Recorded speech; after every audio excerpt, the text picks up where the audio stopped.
Hello बच्चों, let's see the question. Can one consider the temperatures 20 and 30 Kelvin as low for a crystal whose heat capacities at these temperatures are equal to 0.226 and 0.760 joule पर मोल kelvin. बच्चों question में बताया गया है कि जो temperature है 20 केल्विन और 30 केल्विन, इसे हम as a low temperature consider कर सकते हैं। क्वेश्चन में हमें हीट कैपेसिटीज दी गई है बच्चों। तो सबसे पहले तो हम यहाँ पर लिख लेते हैं बच्चों की कॉन्सेप्ट। इसमें कौन सा वाला की कॉन्सेप्ट आएगा बच्चों यूज होगा? तो बेसिक की कॉन्सेप्ट यहाँ पर आ जाएगा बच्चों।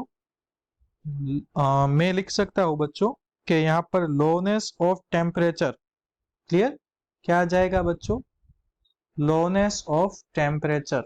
इसे हम थोड़ा अच्छे से लिख लेते हैं बच्चों। यहाँ पर क्या आ गए बच्चों? लोनेस ऑफ टेम्परेचर। क्या लो है बच्चों?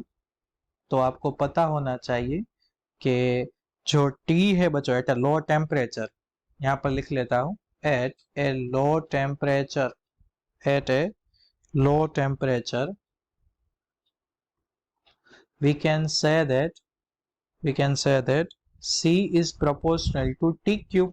ओके बच्चों, तो यहाँ पर हम लिख सकते हैं बच्चों so C raise to 1/3 proportional to T result 1।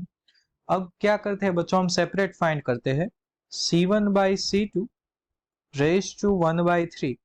तो C1/C2 क्या होगा बच्चों? यहाँ पर हम 0.760 को C1 लिखते हैं और 0.226 को C2 बताते हैं। तो ये बच्चों नियर इक्वल टू 1.49 आ रहा है। So we can say that near equal to 1.5।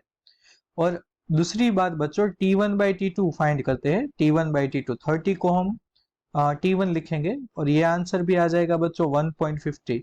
सो यहाँ पर हम देख सकते हैं कि दोनों आंसर मैच हो रहा है बच्चों। सो ये है बच्चों रिजल्ट 2, ये है बच्चों रिजल्ट 3। तो मैं लिख सकता हूं बच्चों फ्रॉम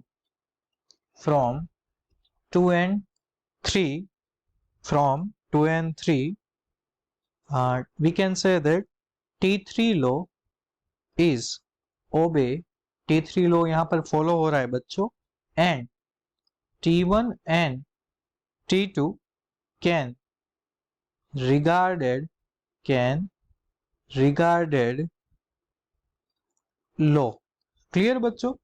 T1 और T2 को हम यहाँ पर as a low temperature consider कर सकते हैं बच्चों। तो यहाँ पर हमने जो क्वेश्चन में हमें बताया गया था, हमने इसका आंसर करेक्टली दिया है बच्चों। सो अवर की concept will lead us to the correct answer. So I hope बच्चों you all understood it well. Best of luck.